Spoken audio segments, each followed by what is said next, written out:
കുറഞ്ഞിട്ടുണ്ട് അല്ലേ?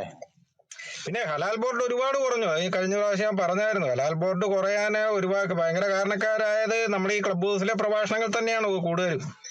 ഹലാൽ ബോർഡുകൾ ഒരുപാട് കുറഞ്ഞിട്ടുണ്ട്. പിന്നെ ഹലാൽ ബോർഡുകൾ വരുന്നുണ്ട് കേട്ടോ. കുറഞ്ഞെന്ന് പറയുമ്പോഴത്തേന് നിങ്ങൾ ഓർക്കും എല്ലാവരും പക്ഷെ ഇല്ലില്ല. ഇപ്പൊ പുതിയ ഞാൻ ആസർ ഭായി പറയണത് ഹലാൽ ബോർഡല്ല മുസ്ലിങ്ങളെ കടയിൽ കയറരുത് എന്നുള്ളതാണ് ഞാൻ പറയണത്. കാരണം അവര് നൈസായിട്ട് ഹലാലായിട്ടുള്ള സ്ഥലത്ത് നിന്നല്ലേ ഈ ഇറച്ചിയൊക്കെ വാങ്ങണത്. ഈ കശാപ്പുശാല അവരെ ഹലാലല്ലാത്ത സ്ഥലത്ത് വാങ്ങുമോ? അവരോട് ആദ്യം കയറിയിട്ട് ചോദിക്കണം. ഞാനതാ പറയാം, ഹിന്ദുക്കളായിട്ടുള്ള ആൾക്കാർക്ക് ഈ ഹലാൽ ഭക്ഷണം കഴിക്കുന്നത് അവരെ മതവിശ്വാസ പ്രകാരം അത് എതിരാണ്. കാരണം നിങ്ങളൊരു മക്കയിലുള്ള ഒരു പിശാജിന്റെ പേരിൽ കശാപ്പ് ചെയ്ത ഒരു പിശാജായിട്ടുള്ള ഒരു സാധനത്തിന്റെ പേരിൽ, അതായത്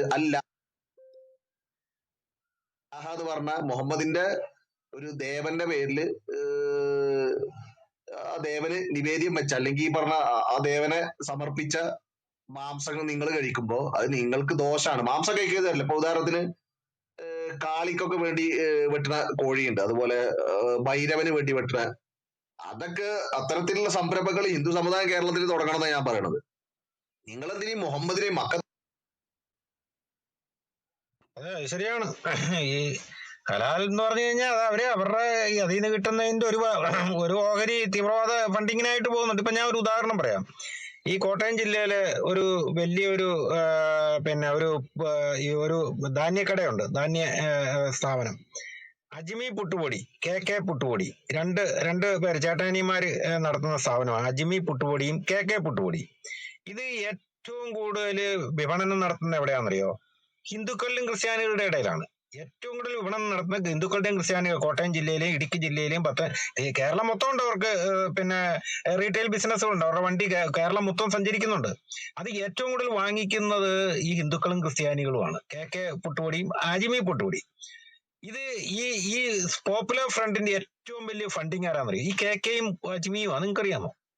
ഈ കെയുടെയും അജ്മിയുടെയും ബന്ധുമിത്രാദികളിൽ 90% പോപ്പുലർ ഫ്രണ്ടുകാരാ. കോട്ടയം ജില്ലയിലെ മിക്ക പോപ്പുലർ ഫ്രണ്ട് നേതാക്കന്മാർ ഈ അജ്മി പുട്ടുപൊടിയുടെയും കെ പുട്ടുപൊടിയുടെയും ഉടമസ്ഥാവകാശമുള്ളവരാ. മനസ്സിലായോ? ഏറ്റവും കൂടുതൽ ഈ പോപ്പുലർ ഫ്രണ്ടിന് ഫണ്ടിങ്ങിന് പോകുന്നത് കോട്ടയം ജില്ലയിൽ നിന്ന് ഏറ്റവും കൂടുതൽ ഫണ്ടിങ് പോകുന്നത് ഈ അജ്മിയുടെയും കെയുടെയും കാശാണ്. ഇത് മേടിക്കുന്ന ആരോടാ? ക്രിസ്ത്യാനികളോടും ഹിന്ദുക്കളോടും. മനസ്സിലായോ? എന്ന് പറഞ്ഞ പോലെയാണ് ഈ ഹലാലിന്റെ പരിപാടി. ഈ ഹലാൽ ബോർഡ് വെച്ച് നിങ്ങൾ അവിടെ കയറി ഭക്ഷണം കഴിക്കുമ്പോൾ, ഹലാൽ ബോർഡുള്ള ഒരു സ്ഥാപനത്തിൽ കയറി ഭക്ഷണം കഴിക്കുമ്പോൾ, ഫസൽ നേരത്തെ പറഞ്ഞ പോലെ മുസ്ലിമീങ്ങളുടെ ഗോത്രദേവനായ അള്ളാഹുവിനെ പൂജിച്ചേച്ച്, അള്ളാഹു എന്ന് ഞാൻ ഇതായിട്ട് പറയുന്നുണ്ട് കേട്ടോ, അള്ളാഹു എന്നാണ് അറബികള് സാധാരണ മുസ്ലിങ്ങൾ പറയുന്നത്.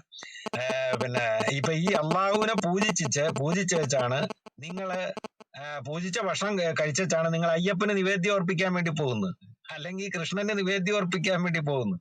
അപ്പൊ അതെങ്ങനെയാ ശരിയാകുക? അതോടൊപ്പം തന്നെ നിങ്ങൾ ചെയ്യുന്ന ഒരു രാജ്യവിരുദ്ധ പ്രവർത്തനവുക.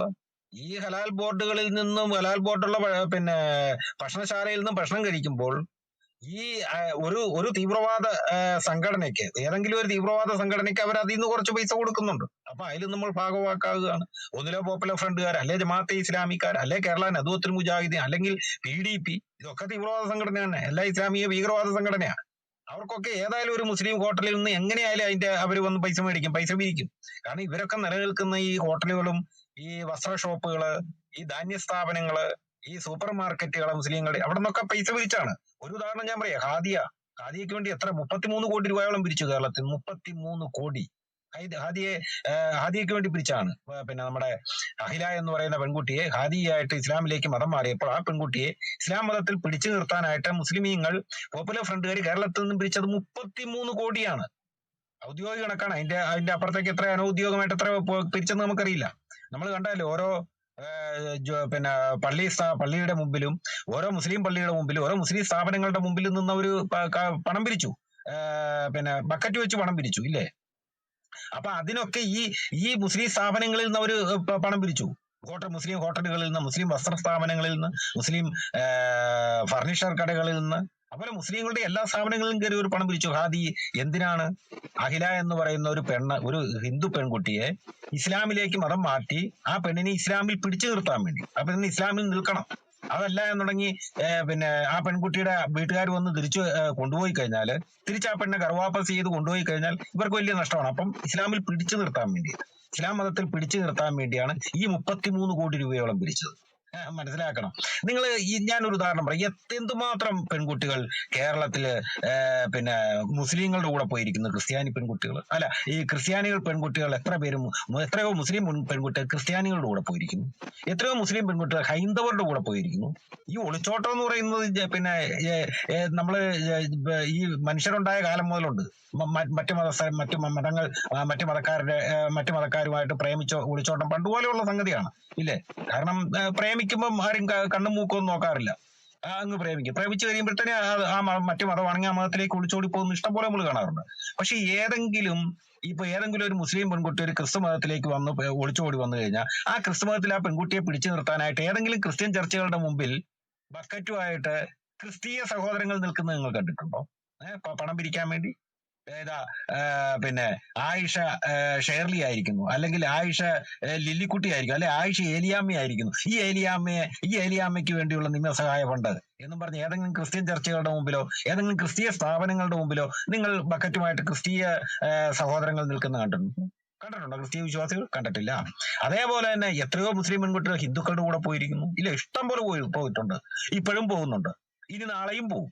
പക്ഷെ ഏതെങ്കിലും ഹൈന്ദവ അമ്പലങ്ങളുടെ മുമ്പിലോ ഏതെങ്കിലും ഹൈന്ദവ മഠങ്ങളുടെ മുമ്പിലോ ഏതെങ്കിലും ഹൈന്ദവ ആശ്രമങ്ങളുടെ മുമ്പിലോ ഏതെങ്കിലും ഹൈന്ദവ സ്ഥാപനങ്ങളുടെ മുമ്പിലോ ഏതെങ്കിലും ഹിന്ദു സഹോദരൻ ഒരു ബക്കറ്റുമായിട്ട് നിന്നേച്ച് ഇതാ പിന്നെ ആമിന പിന്നെ എന്താണ് ആമിന കാവ്യയായിട്ട് വന്നു, അല്ലെ ആമിന മഞ്ജുവായി മാറിയിരിക്കുന്നു. ഈ മഞ്ജുവിന്റെ നിയമസഹായ ഫണ്ടിലേക്ക് ആമിന എന്ന മഞ്ജുവിന്റെ നിയമസഹായ ഫണ്ടിലേക്ക് നിങ്ങൾ സംഭാവന ചെയ്യണം എന്ന് പറഞ്ഞ് ഏതെങ്കിലും ഹിന്ദു സഹോദരങ്ങൾ അവരുടെ ക്ഷേത്രത്തിന്റെ മുമ്പിലോ അവരുടെ മഠങ്ങളുടെ മുമ്പിലോ അവരുടെ ആശ്രമങ്ങളുടെ മുമ്പിലോ അല്ലെങ്കിൽ അവരുടെ സ്ഥാപനങ്ങളുടെ മുമ്പിലോ ബക്കറ്റുമായിട്ട് നിൽക്കുന്ന നിങ്ങൾ കണ്ടിട്ടുണ്ടോ? ഇല്ല.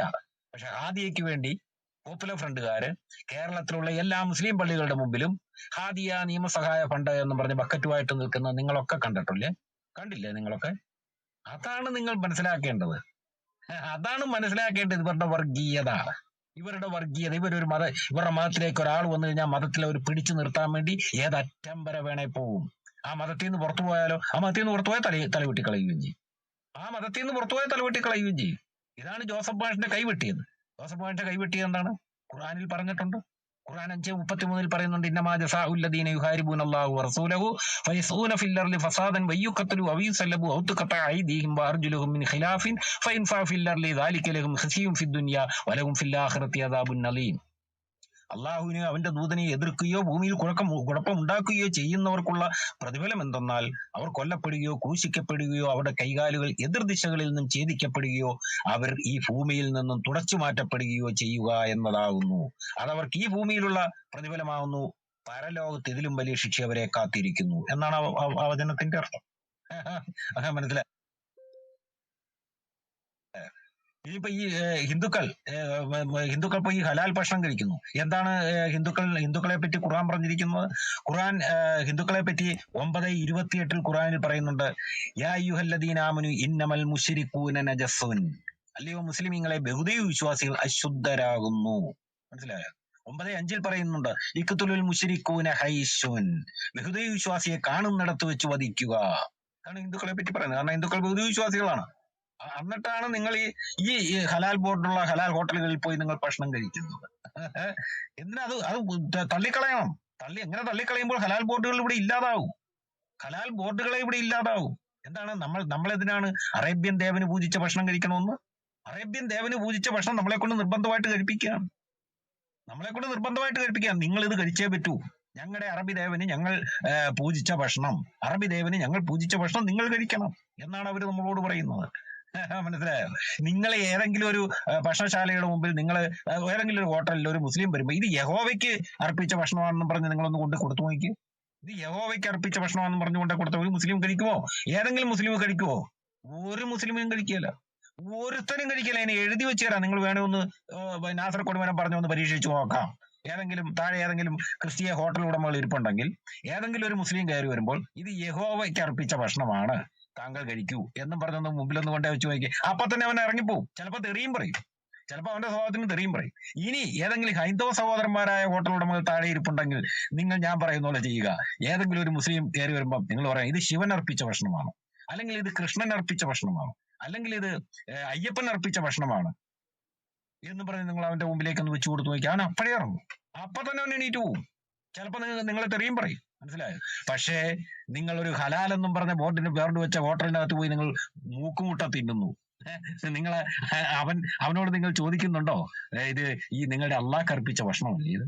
നിങ്ങളുടെ മുഹമ്മദ് നബിയുടെ ഗോത്രദേവനായിരുന്ന അറേബ്യൻ ദേവനായ ഖുറൈശി ദേവനായ അള്ളാഹുവിന് അർപ്പിച്ച ഭക്ഷണം, അള്ളാഹുവിന് വേണ്ടി പൂജിച്ച ഭക്ഷണം ഞങ്ങളെ കൊണ്ട് നിങ്ങൾ എന്തിനു കഴിപ്പിക്കുന്നു എന്ന് ഏതെങ്കിലും ക്രിസ്ത്യാനികളോ ഹിന്ദുക്കളോ ഈ മുസ്ലിം ഹോട്ടൽ ഉടമകളുടെ മുഖത്ത് നോക്കി ചോദിക്കാൻ തയ്യാറായിട്ടുണ്ടോ?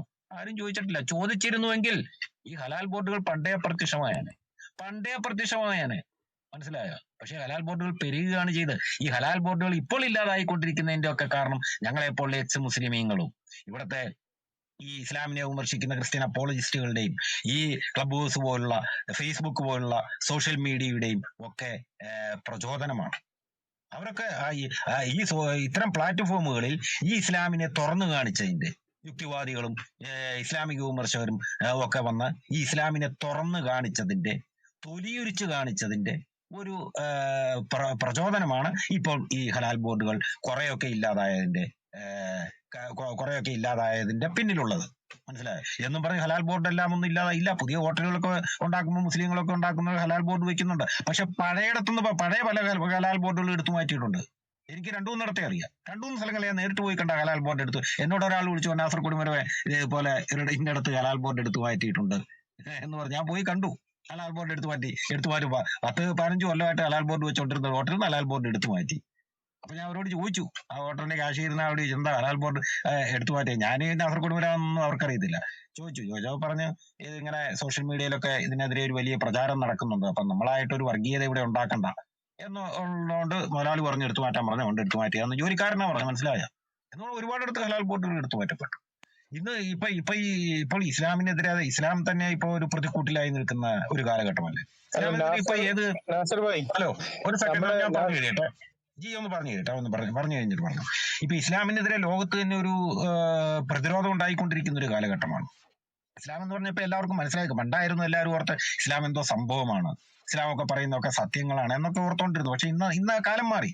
ഇന്ന് എല്ലാവർക്കും ഒരു ഇസ്ലാം എന്താ. ഇന്ന് LKG കുട്ടികളോട് വരെ മുഹമ്മദിന്റെ കാര്യം പറഞ്ഞു കഴിഞ്ഞാൽ അവൻ ചിരിക്കാൻ തുടങ്ങും. അവനപ്പം തന്നെ ആയിഷ കല്യാണം എടുത്തിടും, അവനപ്പം തന്നെ മരുമകൾ കല്യാണം എടുത്തിടും, സൈനബിയെ കല്യാണം കഴിഞ്ഞു, മുഹമ്മദിന്റെ അടിമഭോഗം എടുത്തിടും. ഇതൊക്കെ എടുത്തിടും അവൻ. അത് ഏത് കുട്ടികൾക്കും ഇപ്പൊ മനസ്സിലായിക്കുന്നു, കൊച്ചു കുട്ടികൾക്ക് വരെ ഇപ്പൊ മനസ്സിലായിക്കഴിഞ്ഞു. അതിന്റെയൊക്കെ കാരണം ആരാണ്? നമ്മുടെ ഈ ടോക്കുകൾ തന്നെയാണ്. ഇപ്പൊ ബോസ് പോലുള്ള സോഷ്യൽ മീഡിയ പോലുള്ള ഇത്തരം പ്രഭാഷണങ്ങൾ ആൾക്കാരെ അറിയാവുന്നവരൊക്കെ ശരിക്കും പ്രചരിപ്പിച്ചു. ആരും ഭയപ്പെടുന്നില്ല.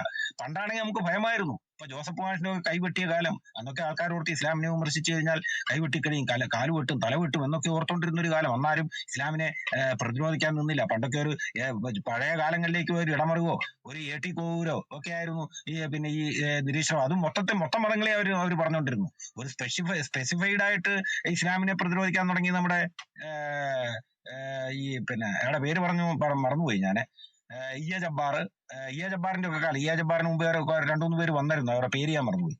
അപ്പൊ അവരൊക്കെ തുടങ്ങി വെച്ചതാണ്. പിന്നീട് അത് ഒരു പ്രളയമായിട്ട് ഒരു സുനാമി ആയിട്ട് മാറിയത് ജോസഫ് മാഷിന്റെ കൈവിട്ടോടെയാണ്. ജോസഫ് മാഷിന്റെ കൈവിട്ട് കഴിഞ്ഞോടെയാണ് ഈ ഇസ്ലാമിക വിമർശനം ഒരു സുനാമിയായിട്ട് മാറിയത്. എക്സ് മുസ്ലിമീങ്ങളൊക്കെ ശരിക്കും കേരളത്തിൽ ഉണ്ടാകാൻ തുടങ്ങിയത് ഈ ജോസഫ് മാഷിന്റെ കൈവിട്ടോടെയാണ്. കാരണം ഇസ്ലാം പഠിക്കാൻ തുടങ്ങി. എല്ലാവരും ഖുർആന്റെ പരിഭാഷ എടുത്ത് പഠിക്കുക. അവർ പഠിച്ചിട്ട് വിമർശിക്കുമെന്ന് പറഞ്ഞ് നമ്മളെ പണ്ട് കളിയാക്കി. ഒടുവിൽ എല്ലാവരും പഠിച്ചപ്പോൾ ഇസ്ലാം തൊലിയുരിച്ച് നടുറോട്ട് തുണി ഉരിഞ്ഞു നിൽക്കേണ്ട ഗതികേടിലേക്ക് ഇസ്ലാം എന്ന് പറയുന്ന ആ പ്രത്യയശാസ്ത്രത്തിന് വരണ്ട വന്നു. ഒരു അവസ്ഥയിലേക്ക് ഇസ്ലാം എത്തിപ്പെട്ടു. അതിന് പിന്തുണ തന്നത്, അതിനൊക്കെ പ്രചോദനമായത് ഇവിടുത്തെ യുക്തിവാദികളും ഈ നമ്മുടെ സെബാസ്റ്റ്യൻ മുന്നക്കലിനെ പോലുള്ള ക്രിസ്ത്യൻ അപ്പോളജിസ്റ്റുകളും ജാമിദ ടീച്ചറിനെ ജബ്ബാറിനെ ഒക്കെ പോലുള്ള ഇസ്ലാമിക എക്സ് മുസ്ലിമീങ്ങളും ഒക്കെ തന്നെയാണ്. Okay, thank you. എന്താണ് പറയുന്നത്?